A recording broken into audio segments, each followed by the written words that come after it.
Hello.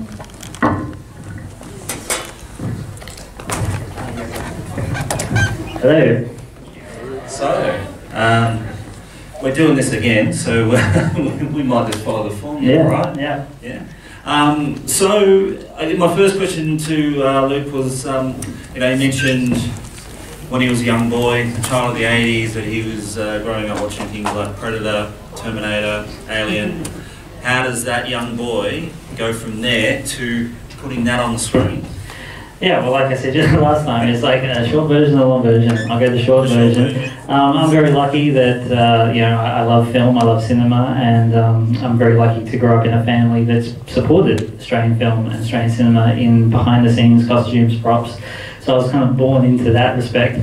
And I've been able to work on big films like The Pacific and Wolverine. I was Hugh Jackman's costumer for a little while on that, and I took it as one big apprenticeship. I watched and I absorbed every single facet of how to make a film, and how to make a film well, and how to make a film badly, and what goes into the whole daily grind of the whole thing. And eventually I decided to make my first film, which is Red Billabong, and from that, sold that overseas, and then was able to use that to pitch this film, and it was a bit of a whirlwind exercise. I sort of pitched it, and all went through, and I was able to go to some very supportive people to get it made. And 6 months later, I was on set filming it with the cast, and fantastic cast came on board, and then we just went and did it. So sort of like a very, 6 months from sort of organising it to shooting, and then a whole year of behind the scenes post-production. Stuff. So yeah, it's been a very whirlwind sort of ride. And Luke was also saying he's got US distribution, so it starts in theatres. When did you say? Overseas. Overseas. Yeah, July 20th in LA, in the US, and over here July 12th. So you guys get to see it very early. So please no spoilers online. I hate those people, so please don't do that. Your job is to give, hopefully, good word of mouth, and if you didn't like it, well, then maybe stay a little quiet for me.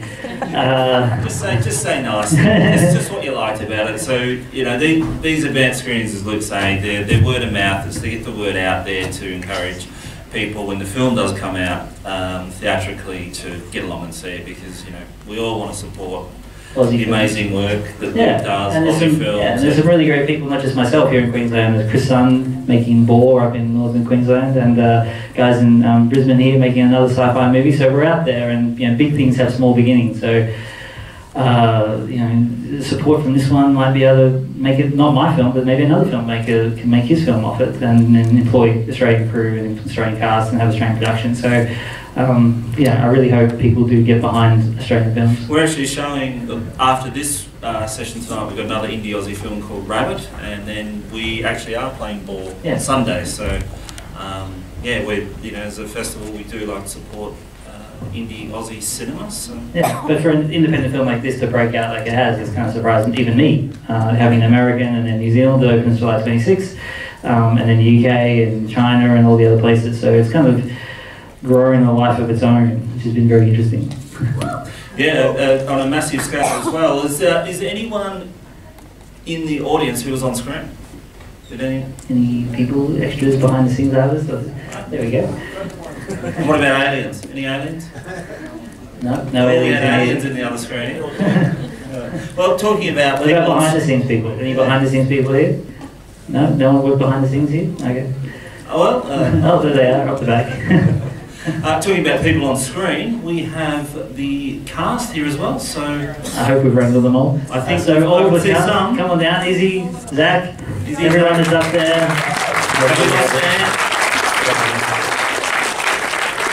Come on guys, come on down. So Zach, Izzy, Felix, and here's Daniel. There it is. And Aaron O'Connor. Hello again, guys. We're going to do the same seating setup. G'day, everyone. How you doing? Just come from my So I think same as last time, guys. Why don't you just go through and just have a quick chat about your experience on the film? Sure. Well, my name's Zach, guys. I'm playing Dennis in the movie. Did you like it? Did you get a kick out of it? Yeah.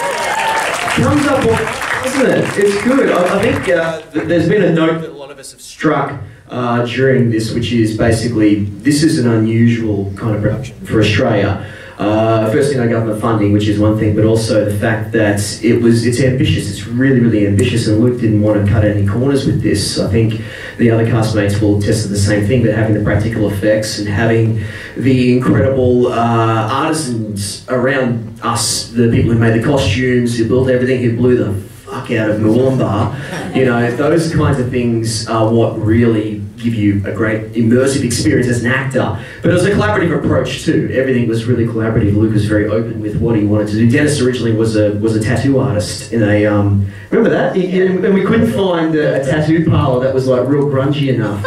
You know, we wanted something that was a little bit. We wanted something that was a bit rose tattoo, but everything was like a dental surgery. Yeah. You know, and so we ended up becoming a homeless bloke after Luke and I had a bit of a yarn and. Which, as the 17-year-old that fell in love with the homeless man.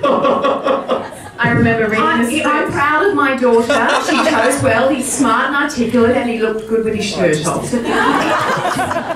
Did good. Thanks, Mom. No, I remember being like, Luke, what?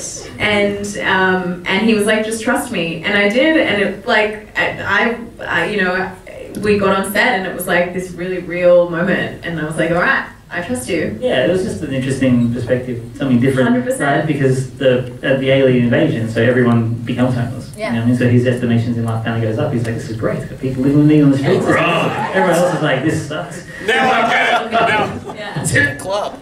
Yeah. Now I get it. Like, thank you so much. Like, Thanks, Dan. Takes you what? read the script. Sorry. Read the script. Now I get it. I selfishly just read it my stuff. But obviously, like, everyone understands that Zach Garrett is way too handsome to be homeless, right? Do you get that? Thanks so much. That's why. He got the shirt off bit and you didn't. There's a reason. It was a good one too. Anyway, no one's really interested in that. So, I just want to say that I said this in the other theatre, but I just think I've worked with a lot of different directors over the years because I was born a long time ago, and Luke's just a real collaborator, and a lot of directors claim they are, but they're sort of very dictatorial, and he's very much, he's trying to get the best out of everyone, and he's happy to listen to ideas, and he's happy to put them on screen and make those big changes that need to make the story better, and it's very rare. And I think it kind of shows in the heart of the film that it's quite moving. Like, you feel for these people, and when some of them die, it's very sad. Well, not me, Rihanna. It's a mercy killing when I die.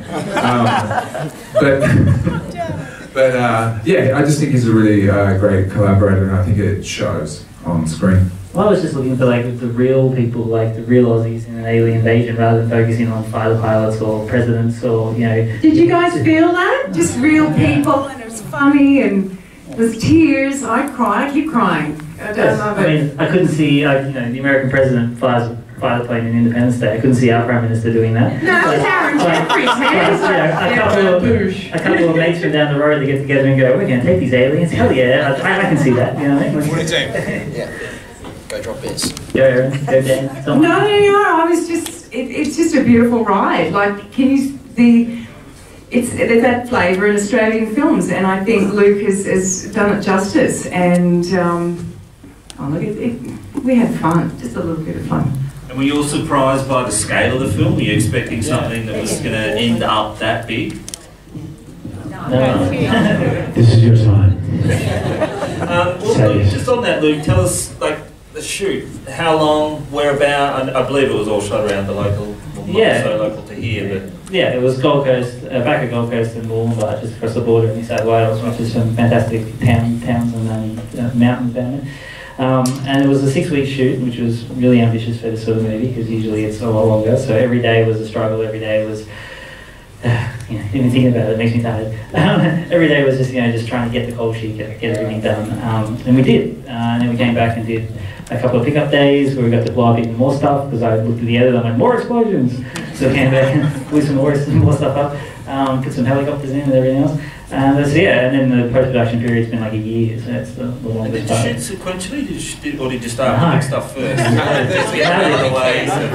So the army camp was the first one up. Actually, the second scene was the scene when they're all in the graveyard and they're all supposed to be upset. That was the second scene we shot the whole movie. Right. And it was actually very different.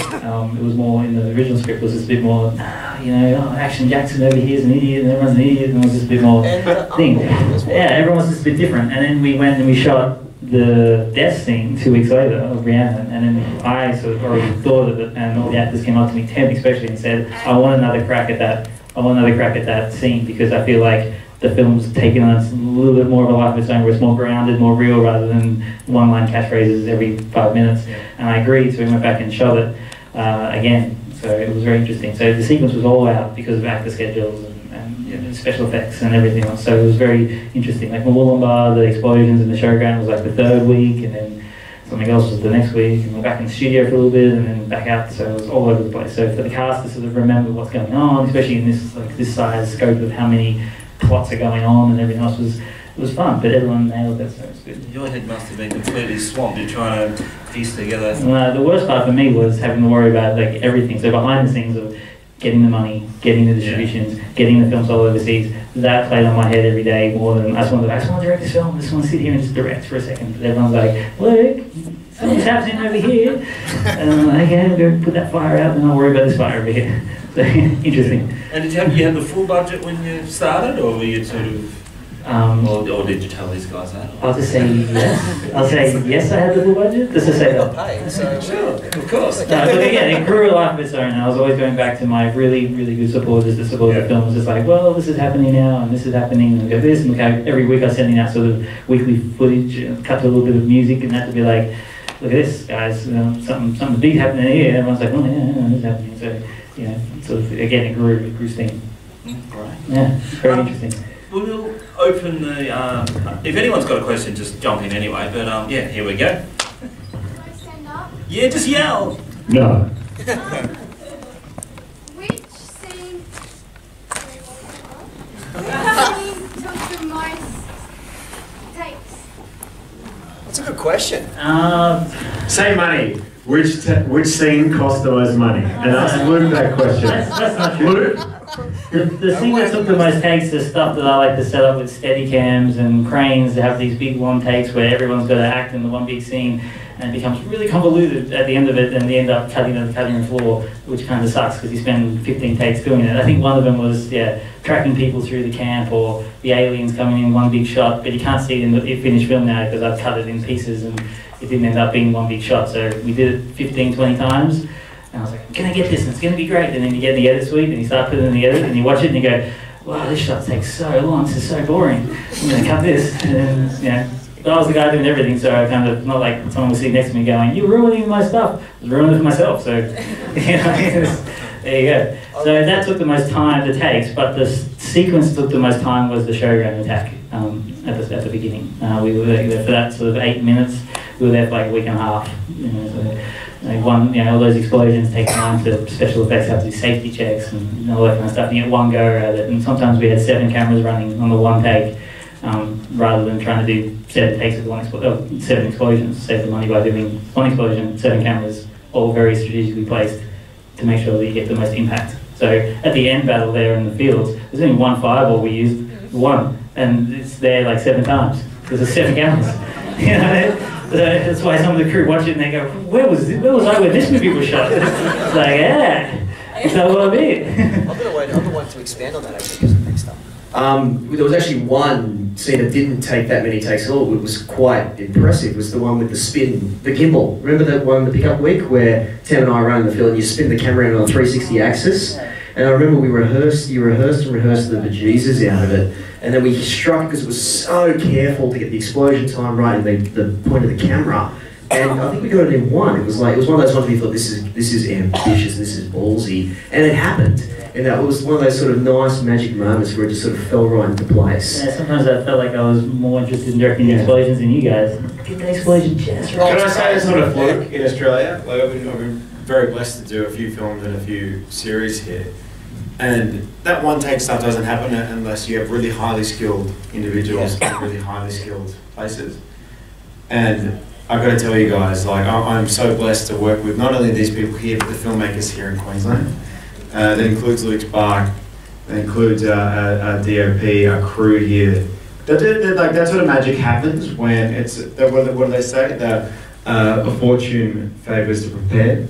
You know what I mean? It's true. It's luck favours the prepared. It's true. So we were so lucky to have the highly skilled individuals we had here in Queensland. So I know there's a few in the audience sort of snuck in there. So thank you guys so much. Yeah. Any other questions? Anyone? Please, there's one over here. Wait, I'm coming. This is one of those topics supernova. At what point did the actors get to see the entire movie? 2 weeks ago. Thanks very much. Izzy just saw it tonight for the first time. This is the first time I saw the film, yeah. But I just wanted to elaborate on what you guys were just talking about, because in the beginning when we were shooting the film, we didn't have as many time restraints in the first few weeks, so we were like, oh Luke, can I just do one more of those, or can we just do another take of that particular scene? And we always were kind of like, yeah, that's fine, let's do another one, let's make that work. And then by the end we were doing pickups and it was like, you've got one, like you do this now. And it was like, you have to like man up and absolutely just nail that scene, because you know that's the one that's going to be in the film. So yeah, it's the worst thing to say to actors. It's not though. I don't walked away. They're trying to wrap us up. They're trying to use it. Come on, she's a pretty young girl. Quick, stand up. What's your name? Quick. Hi, What's your name? What's your name? Tilly. Tilly. What's your Yeah. What was your favourite scene to shoot? Why are you asking me? What was all of your favourite scenes to shoot? Izzy, go. my favourite scene were, oh my gosh, the scene that stuck out to me the most is definitely the rain scene, because it was very real. There was a lot of emotion. There was a lot of Tilly, that's where someone died. oh my gosh. So she's been in a really, that's an acting scene. That's okay, I'm sorry. Dennis, what's that? Oh, sure. I've got two, actually. Well, one for me was the great big shootout where Buggerlugs here gets shot and we have to drag him and his leather jacketed ass through the rain. But then there was actually, one of my other favourite ones was with Tem after he finds the drawings. And he fronts me up, and I remember that scene just ended up basically almost being entirely improv. Like, there were some really worse takes that obviously I couldn't use in the you guys trying to one up yourself. You were like, it was sort of funny, wasn't it? He was like, you're like, what do you want me to do about it? He's like, Luke is now throwing the actors under the bus in front of everyone. It's great. It's killing. It's great. Yeah, so it was fun working with Tem, because Tem's a funny bloke, but he's so sharp. So we were just riffing back and forth there for a little while. Blast with it. So that was sort of two ends of the spectrum. One was awesome because it was big, it was spectacle, it was amazing. The other one was just a great acting experience with an incredibly talented bloke. Yes, handsome man at the back there. Oh, you? What was it me? Too. Yeah, it was you. Yeah, it was you. Oh yeah, the scene in the rain, it was fun. It was great to have Tem kill me. He's so experienced at that stuff. And what else? It was fun. Maybe all the stuff at the very beginning, because I had that microphone, it was actually turned on, so I could just make up a whole lot of extra stuff about. Don't forget to purchase Spark Meats for all your poultry. Or just made up stuff. So Luke, Smiling it off. cut. Hey, can I ask you a question? I got a bad knee. They're trying to wind me up at the back. Come on. On the commentary, you were commentating on the AFL. Did you mention Jim Steins? Did I hear Jim Steins' name thrown in there? Steins. No, I don't actually know much about Aussie rules, even though I was born in Melbourne and my family ashamed me, the black sheep. But no, I didn't. I just said through. Yeah, what county is that from? Yeah. Well, Irish? Dublin. There you go. Just kissing Tem. That was all. No. It just, even though like I'm wifey, she's still strong, and I'm stuck out in the paddock with dirt and fruit and whatever, and it's like, have a woman lead all, you know, us prisoners. Yeah, there's a lot of those. That's good. We're just strong female roles, and to speak for Stephanie Jacobson, she's very, very proud. You know, new Eurasian that's leading, you know, massive film, and she's over in LA. She's coming over next week.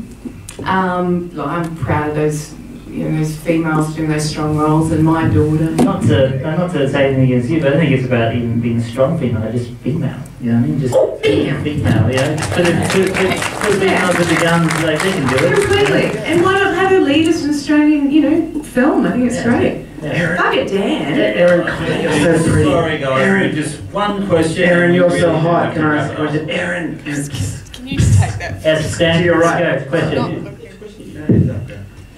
Question. You say you got a bad knee, mate. Does that explain your What was that? You were a comic question. So I've done a lot of my own stunts, and without sounding like Tom Cruise, 5'5". Anyway, the one thing I had to have a double on was I play basketball. It's my thing. It's what I do. AFL is a very tough thing, so I had to put a ball between the sticks. Probably to be realistic, it looked from sort of there to here, but it was probably more like here, right? And I did it on rehearsal, but there was a problem with my eyes, and there was an alien, and so the ball went to there. So my stunt double had to become, the Australian film, so budgets are what they are. So my stunt double became a man who's very handsome, very blonde, and very that tall. Charlie Terry, who's in this movie, and we had the same manager, and he has not let me fucking forget it. So that's my story of my stunt double. Thank you very much. Alright everybody, so we got to wrap it up. So look, have a huge round of applause for them. Thank you very much. Thank you guys. Thank you.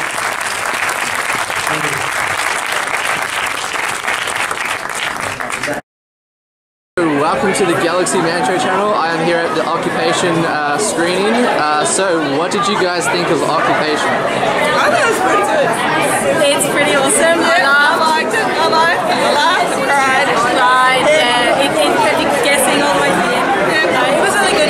It's really good to see Australian movies being made in Queensland. This movie was made with no government support at all.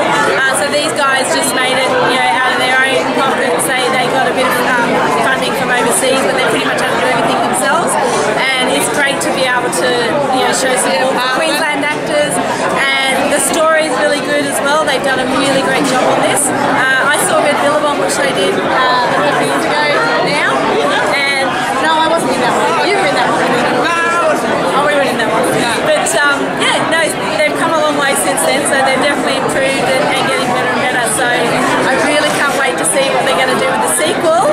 Definitely a really good movie. I highly recommend it. Comes out 12th of July nationally, so go and see it, definitely. And what would you rate the whole of Occupation? Out of 10? Yep. What would we give it out of 10? I don't know, I'd say a 9 out of 10. I do, yeah. But then I could be biased. But no, I did think it was good. For an Australian film, it's awesome. Yeah, for Australian film, I thought the effects are really good.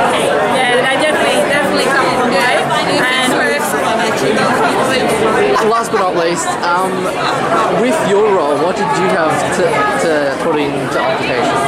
So my role, I was the army nurse in there, so I don't want to give too much away, obviously, because I haven't seen it, but only a small important role, but definitely worth watching. And but yeah, so I get to interact with Charles Terrier and Dan Earing as well.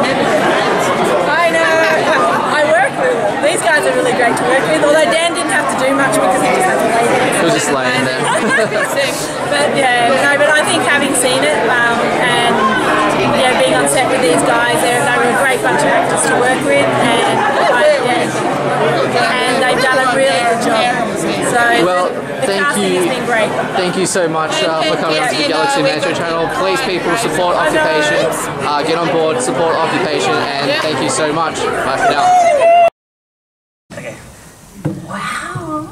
So how was that for you, watching that? Is that the second time with a public audience? Second time with a public audience there. So these advanced screenings, just to get the word of mouth out there. Obviously, hopefully you like it and tell your friends, because it's still a fair while before the film comes out on July 12th. So that's all this is about, is getting in front of the public, showing them, hopefully. Sneaky advanced screening thanks to Monster Fest, so thank you. Please no spoilers. I hate those people, so no spoilers online. It's a bit late now. What? It's a bit late now. It's a bit late now. Well, I mean, yeah, the word's out. Yeah, the word's out. But the people on Friday were good. Brisbane, they were good. There's been no spoilers leaked, but the people just good reactions and that. So it's been positive to see. And it's funny seeing it with the crowd. I've seen it a million times. I wrote it, I shot it, I edited it. The whole thing's come from my head. But there's a different feeling. Thanks. It's all good. There's many genius sitting here. But it's just different seeing with an audience. You sort of sit there and you go, oh my god, they're gonna laugh. Oh, they laughed. Oh, that's good. Oh, is this thing gonna work? And then it feels like it works. Because I love coming to the cinema. I'm always at the cinema. I love movies. I always have. For me, it's one of the last places in this social media age that you can experience something like that with an audience. Whether it's this or Star Wars or whatever, you feel that camaraderie.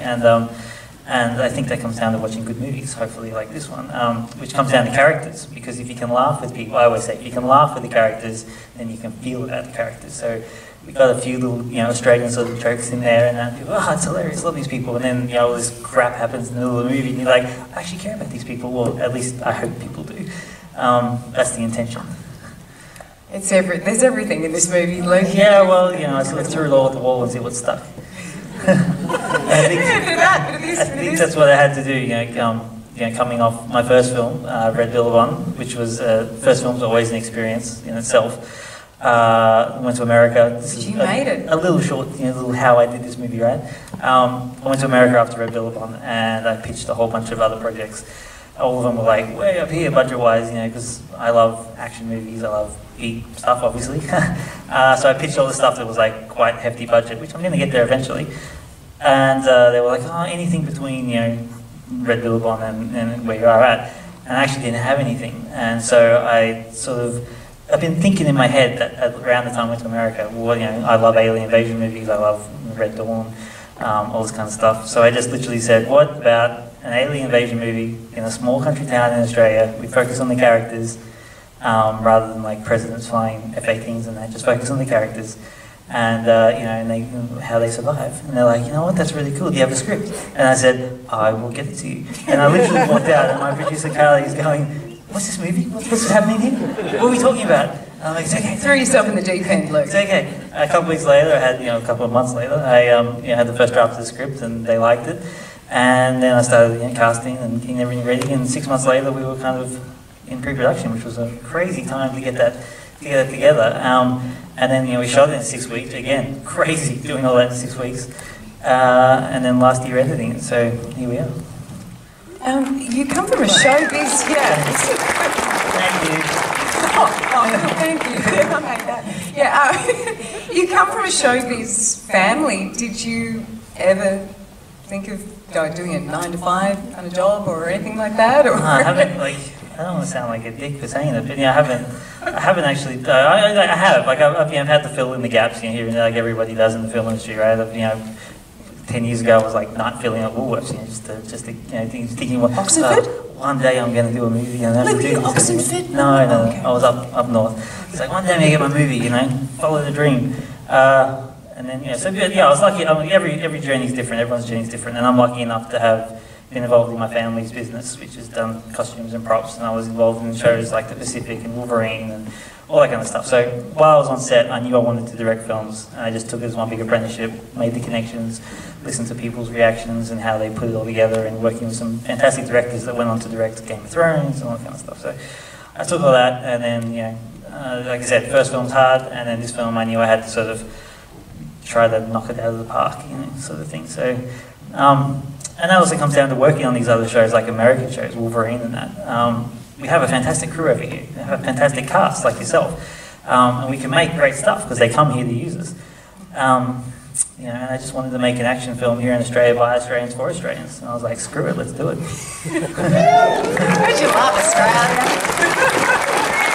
I love the attitude, and I hope you can see the energy on the screen with the cast and crew, and that's something very special. I guess. And it all came down to the characters, as I said. We didn't have a budget that could match Independence Day. Unless you have $200 million, it's just not going to happen. So, it's where I had to go, okay, well, we can do these cool sequences, the opening attack, rain scene, the end scene, all this cool stuff. We've got to fill the rest in and have characters that people care about, and I hope people do. But that all comes down to the actors, so I think that's a good segue into bringing the actors down. Let's bring, I can't even remember who's here tonight, so just come on down. Everyone come on down. Come on down.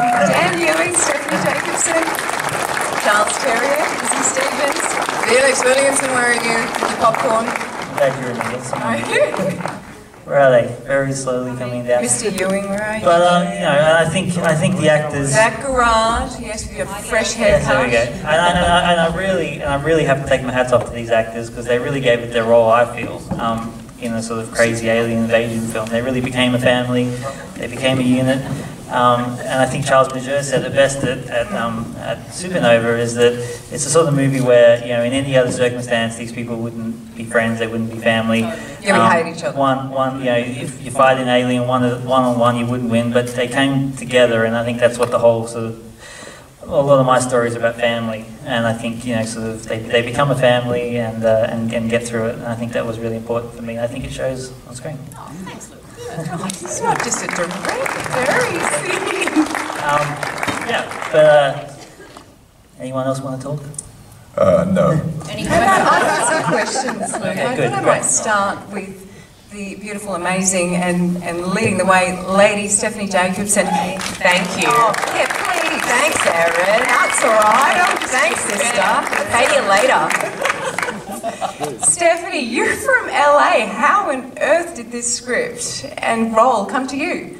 Well, it's kind of a funny story, which I'll keep brief, but it was pilot season last year, and I was saying to my manager, because I was reading a lot of pilots, I said, wow, I'd really love to go back to Australia to work, you know, and I'd actually really love to do something in sci-fi, because I was getting sitcoms and dramedies and yada, yada, yada. And no joke, within a fortnight of that, I got a text from her on a Friday night. She said, you got a job offer to do a sci-fi movie in Australia. And I hadn't read the script. I went, I'm doing it. Where do I sign? So that was what happened, but I did read the script and so did she, and we both loved it. And I could tell that Luke was really invested in the character he was offering me, so it was a no-brainer. Apart from your character being so damn cool, what do you particularly like about your character, Amelia? For me, personally, one of the things that drew me to her was I've done quite a bit of sci-fi in the past, but all of the characters I've played in this genre have always tended to be, if not antagonists per se, definitely antagonistic in certain respects.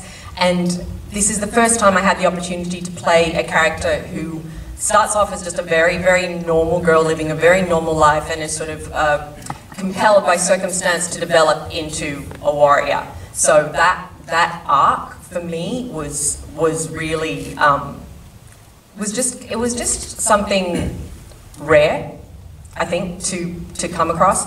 And yeah, for me it was something really new. Beautiful. Beautiful job on screen. Mr. Ewing down the end, Dan Ewing. Congratulations. Mr. Ewing, how do you feel about the movie? I'm eating nothing else. You've come from home and away, and you're getting into the movie business.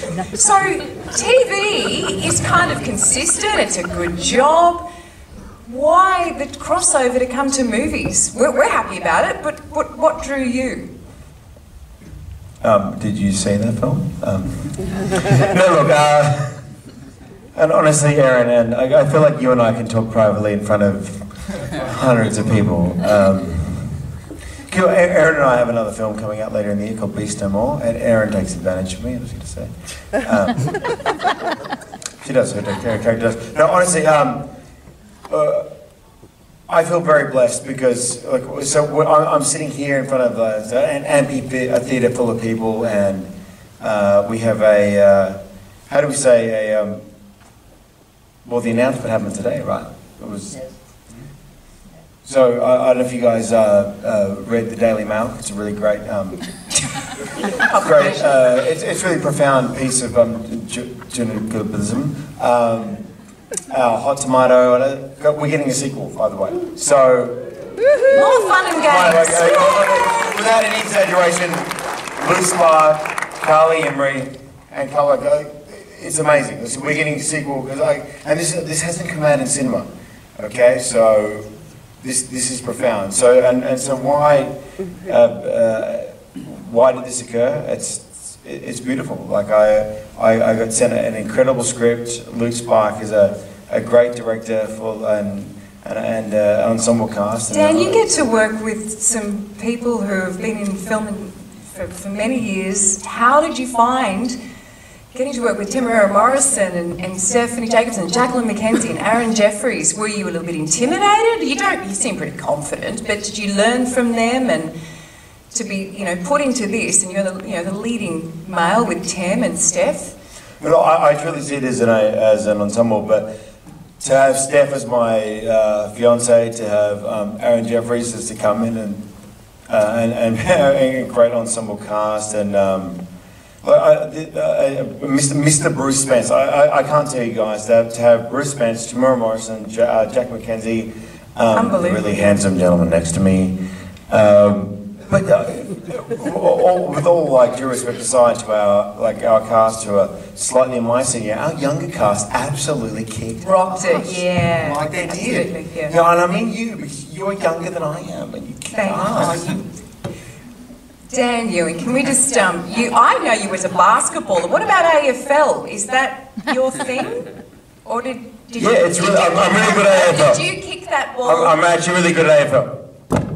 Dan, did you kick that ball? My one stunt double story is I like to claim that I do my own stunts. Like I'm a like a ninja. Dan, did you kick that? No. And I know it. Someone else kicked it. But I can kill rubber monsters. I can kill aliens. But if I have to kick a football through a post that is there and is there, I'm going to let Mr. Charlie Terry do that for you. Because my one stunt double in my career was a very a much more handsomer version. He's Speaking of that young man up he's here. a great actor, but all honesty, guys, Mr. Charlie Terry not only killed it in this movie, but he was also my kicking double for AFL. The latter being my biggest claim to fame. Charles Terrier, ladies and gentlemen, you kind of light up the screen, I think. Thank you. I called the ball though. I called the ball with one hand. Okay, man. Okay. You're a basketball. Calm down. Just calm down. Take the mic from Dan. Charles, please tell us. You have everything happening in your character. You become a dad. Yep. You're a better kicker than Dan. What? You got a bit shirty and said, "Oh, I'm leaving," and kicked up a stink, and you help, lead a little group to save the world. What was your favourite part of your character? I had a tremendous, obviously, cast around me with everyone sitting next to me, which was phenomenal, and I had an amazing woman acting opposite me, Rhiannon Fish. She's not here this evening, but she's incredible. Unfortunately, but she made everything so much just easier, Also, the work that Luke put into this script, I remember sitting down with him before we started, and he kind of went, "So, what do you want to change or talk about?" And I went, "Nothing.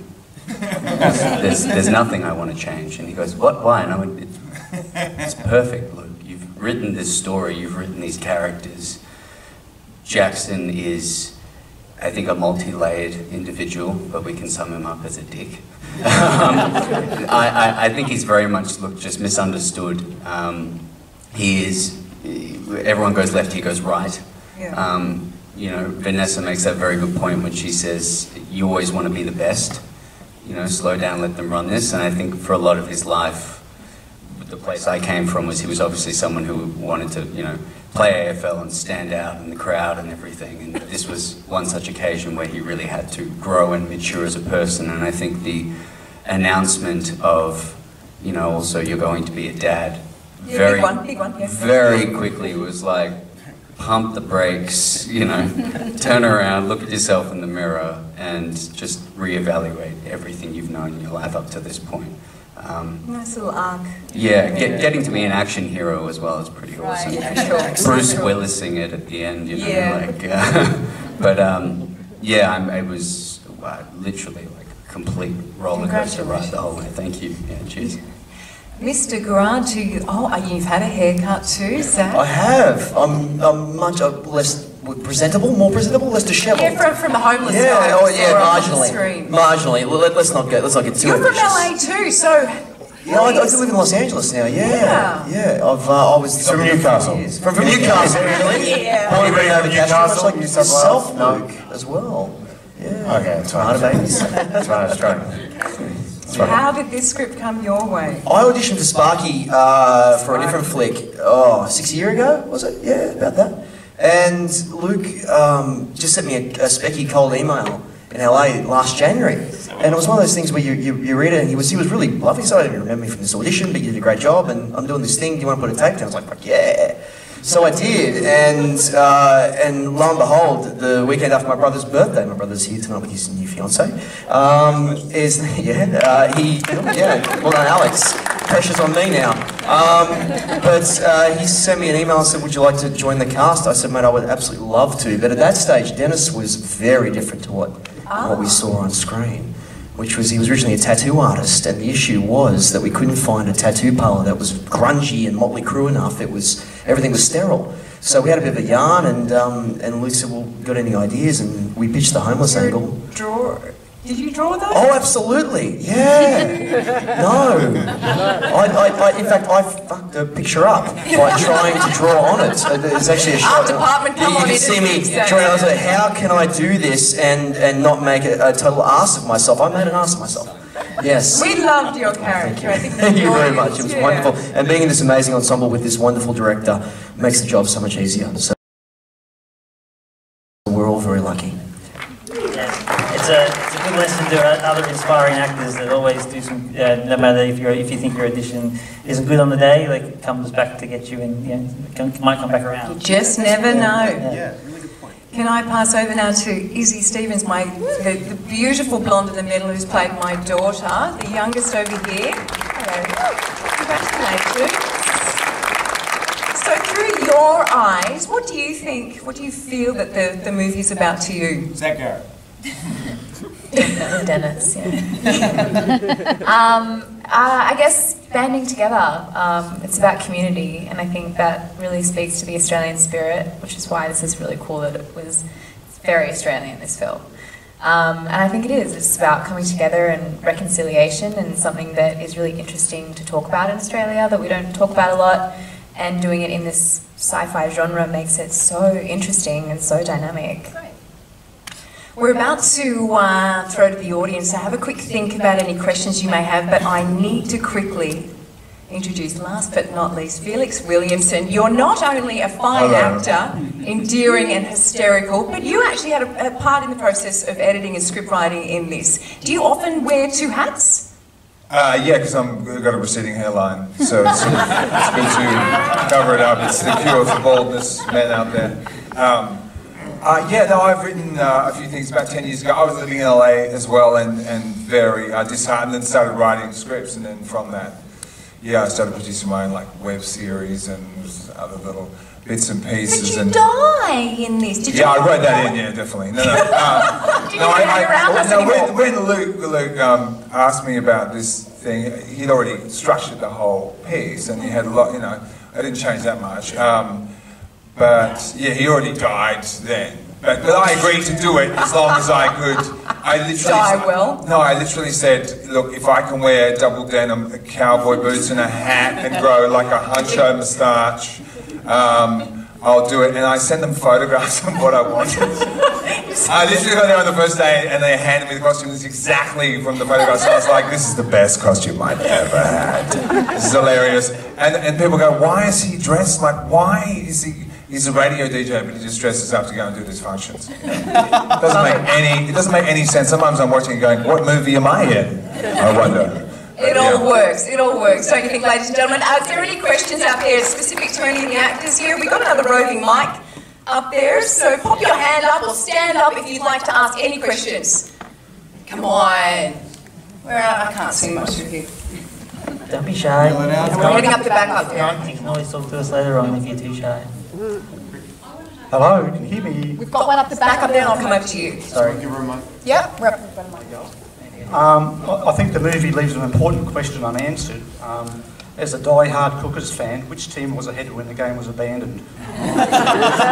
What was the score? Well, they say they're down by 2 right before the lights go out, so I'm pretty sure that the Kookaburras won, not the Drop Bears. I think it's the Kookaburras. Even though I'm a big Richmond supporter, and we actually, you know, that's why I had the colours, the yellow and black. And we did that, yeah, we did that before the grand final, and then we got around the grand final day, and I'm like, oh, there we go, look, there's the good answer. The thing that happened.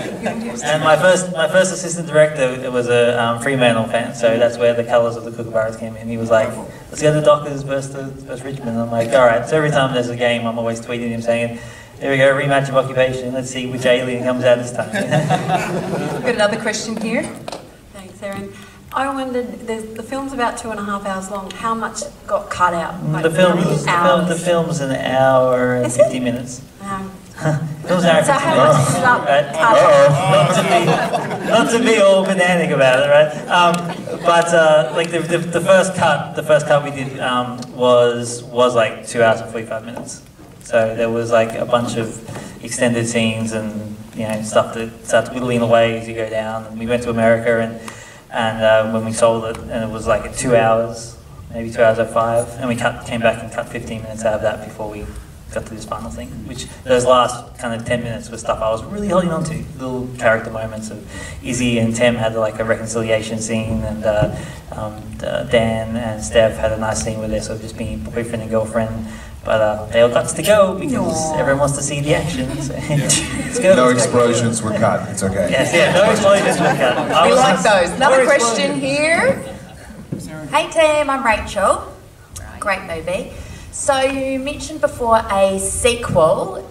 Luke, do we have a timeline on that? And will that be in Queensland, Gold Coast? Yeah, like it just got announced today officially. We've been working on it now since December, since we sold it around the world, so the ideas went in our heads and we're like, and lots of buyers wanted to see continuing stories. But yeah, we've just announced today, filming August, and yeah, same locations up here and just over the border again, in Wollongbar, so all the same team, all the same crew, yeah. It's all doing it over again. And I'm really excited about the sequel because sort of the ending with the alien handshake was always something that I knew people would probably polarize over. But I always say that it's best people walk out of the movie sort of asking questions with their friends or talking about something they don't like or they do like, rather than just turning to each other and go, "What's for dinner?" Because you haven't really connected with anyone. So as much as I knew it would probably polarize people, I did always have an inkling where it would go in the sequel, and it's really exciting, and I'm really excited about the sequel because it's like, I haven't been excited about the film as much as I am about the sequel, so let's just put it that way. That's fantastic. Another question right up the front. Hi, is there a director's cut? No, that is my director's cut. And those film buffs up the front. No. Sometimes director's cut can be great, sometimes I find that they can actually hurt the film. Can I say one quick thing about the sequel? Okay, guys, like, for an Australian film to even have like a distribution or a American premiere is huge. For Luke and his team's film to have a sequel already like blocked out, budgeted, without it even coming out in cinemas here, guys, like you've just seen it, but guys, like Luke's Park, right? Like. Another question over here. Simple as that. Congrats, guys, on a dynamic film. It was fantastic, Luke, mate. The score. I thought that was amazing. The sound quality looks really good. No, the sound guy was great. I think the sound, I think the boom operator was really handsome. The actual score. Yeah, the score. It's fantastic. Yeah. I had to come and talk about that. Fun? There was a bit of a glue between the sound effects, the acting, and that was sort of the glue that the score. Amazing score. Yeah, look, I'm a huge fan of, everyone knows I'm a big fan of Star Wars and all those kind of 80s movies and that, and there's always big orchestra score, and I found a composer here in Brisbane. He's actually Emmy Award winning, and yeah, he just got me straight away, which is fantastic. And I walked in and sort of like the first sort of reel, and I was like, okay, this guy's great, this is good, I don't have to fire him.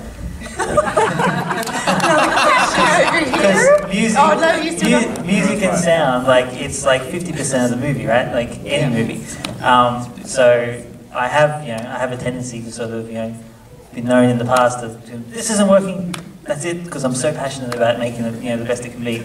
And if I'm not rocking in my seat or, sort of kicking my leg when they're going down the Jeeps down the road, and then I'm like, this is just not working. It's got to be, got to be as best as we can possibly do in Australia because everyone's so judgmental.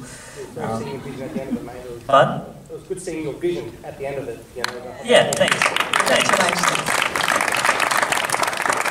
It must be hard for people on set. I know people on set, with the actors sometimes, I come up to them and I'm like, oh, in this sequence here we're going to have music that's kind of like this, and I put an iPod on, like Transformers or Die Hard or something. I'm like, this is the sort of music that we're going to be hearing. They're like, oh, okay, I get that. Otherwise, So you don't get that from a lot of directors. That's great. so actors are looking at explosions and being like, what's the tone here? And like give them the tone, and people are like, oh, that's the tone, right? Okay, cool.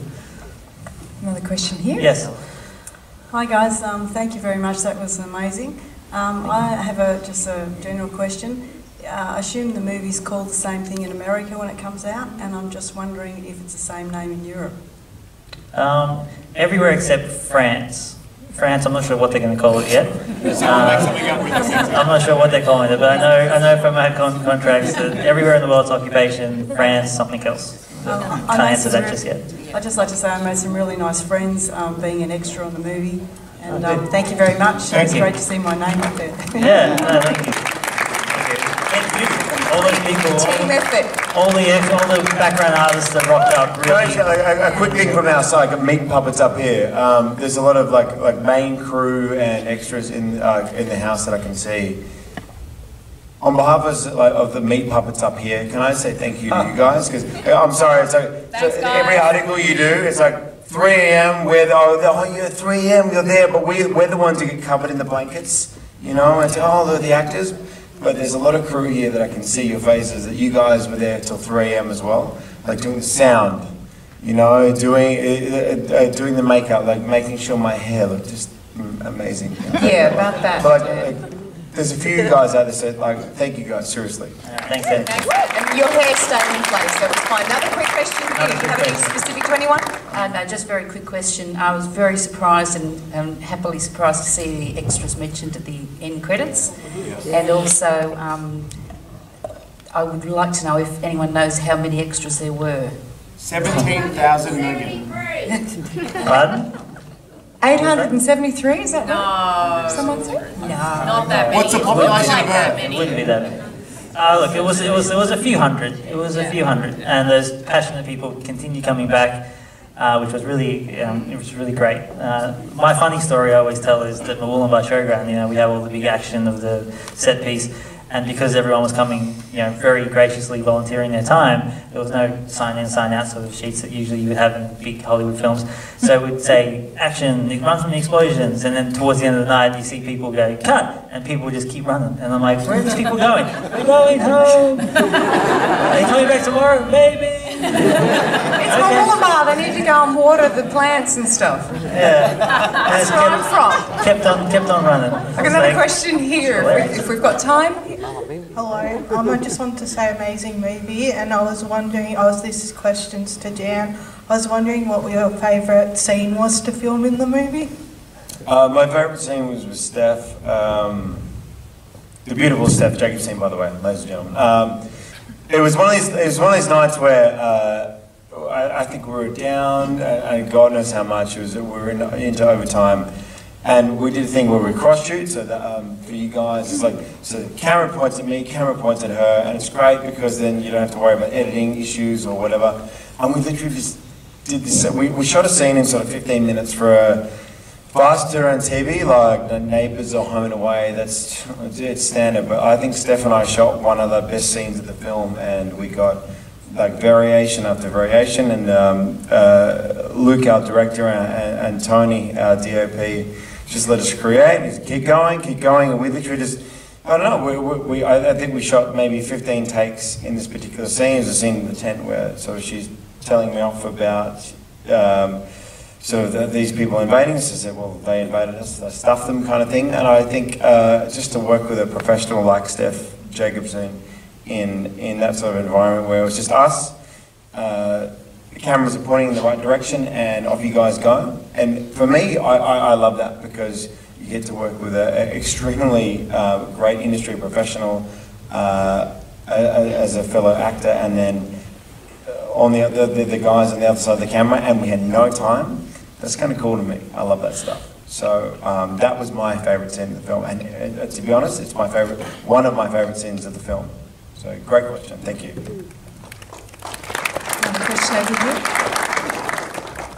And also anything I did with Felix was also great.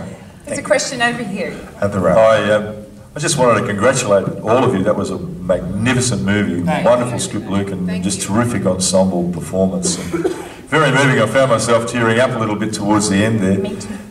Luke, you addressed this a little bit when you spoke about the hand touch at the end. But for me, one of the things that was that really added greatly to it was brilliant action, wonderful characters interrelating really well, and the idea of a group unified as opposed to individuals going about it was very important, and the idea of invasion generally. But I guess my point was the fact that there was compassion in that, and there was such a lot of love that was motivating the characters. And when Stephanie, his character, looked across and saw the harm that was being done by the bombing in that little village area right at the start, I thought that was really positioned it nicely for what we got at the end. I know you mentioned it, but would you like to talk about the fact that we saw an enemy, but dehumanising isn't the right word because they're not human, but we saw a species that was a society that was caring about its young and it was trying to survive as well, and those scenes that gave us that insight really added a depth to a terrific film. Did you want, any of you want to talk about that at all? I was also wondering about whether that sort of thing's going to continue in the sequel. Yeah, it totally is. It totally is, and you probably said it better than I could. Because I hate directors that put their own sort of like, this is exactly my intention of the scene. You kind of go, oh, I thought it was actually this intention. So far be it for me to tell you what my intention is, because it's great. You can walk out now and talk to your friends about what your perspective of that scene was. But yeah, you're correct. Look, I got to the end of the script really when I was first writing, and I got to the point where Amelia says, what now? And I literally had to stand there for like 2 weeks going, what is going to happen now? Because we've seen Independence Day where they just kill them all, or we've seen other movies where the humans lose, or we've seen District 9 where they're kind of refugees, and I didn't want to be safe, I didn't want to be, I'm an independent film, I don't have that sort of Hollywood thing over me yet, so I can go outside the box and just go, we're going to go something different and we're going to commit to it. And that's where I kind of found following in those lines of, kind of like, I'm a big history buff as well, so I sort of think about the First World War, how that ended, with handshakes, you've just been shooting at each other, but somehow you've got to be friends, and it became the rise of the evil of Hitler and all that kind of stuff comes after it. So I sort of wanted to take a more grounded, realistic thing that someone's got to put their hand out first. And also just, like Star Wars, for young kids that watch movies and you drive home with your parents and you can talk about good and evil, and in this sort of movie you can say, well, they shook hands and, you can't always just keep fighting. Like, I agree, you got to fight. I'm a passionate person about fighting for your cause, but sometimes it's just another option, And I'm not Amelia, so I'm trying to write. I wasn't writing for myself. I was writing for this character. But it's a really interesting thing that opens up the whole doors, which is why I got a sequel for. Because if I had had an ending where they just kill them all, it's like, oh, yeah, well then that's Independence Day 2 sucked, and that's why, because they didn't know what to do with it. We might rove around and grab a last question. Yep. If anyone is up at the top up there, of course it is. Come down here. Go easy. I might just quickly ask though. There is this beautiful flavour that makes Australian cinema. Can someone describe what they think? Maybe Felix, who's got so much experience, or Zach. What is it you think that internationals see in Australian film that Independence just Day 2.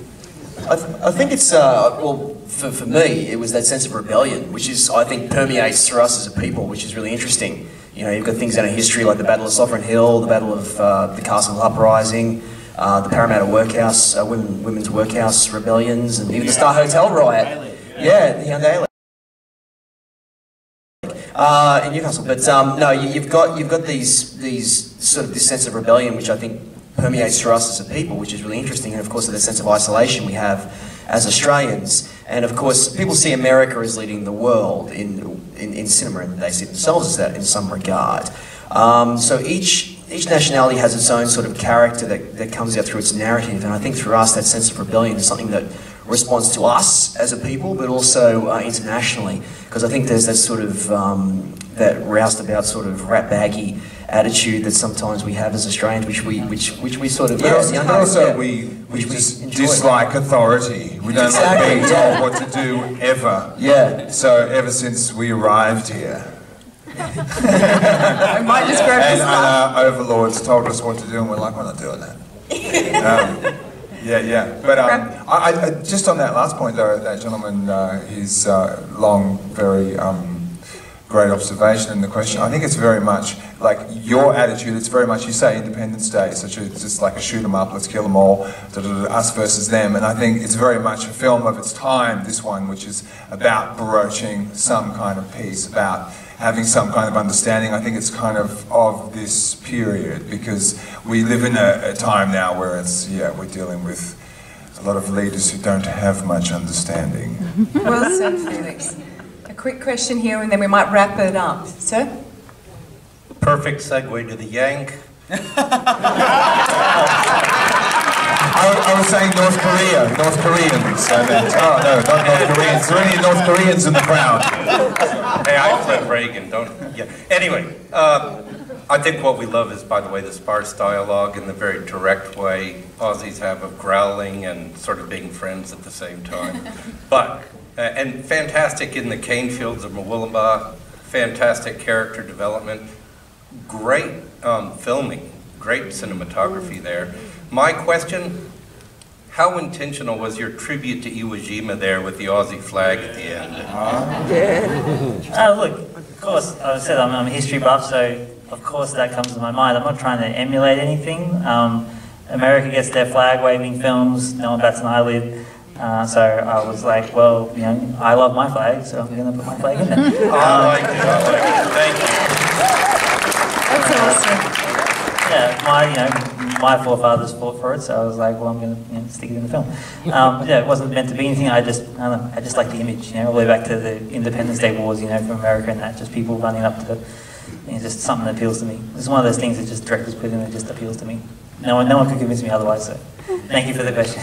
And I think that's. We're proud to be a part of this. We'll be out there if you want to keep asking this, and we've got some people at the front door. If you want to leave your thoughts on camera, please do, because we can use it to show people that people like the film. So that would be great. Social media, get on Facebook, Twitter, and sort of tweet us, and just without spoilers, just say good film or whatever your thoughts are. Bad film, good film, any film. Ladies and gentlemen, thank you for joining us, and thanks to Pinnacle Films that we're here this evening. Excuse me, before Aaron takes over and doesn't wave it on radio, there's a lot of people here who helped make the film. There's a lot of people who are just fans, but honestly, thank you guys so much. Seriously, Thanks, because man. thank you guys everybody. so much. Thank you so much. Join us outside. Thank you, and thank the cast and our director and producers.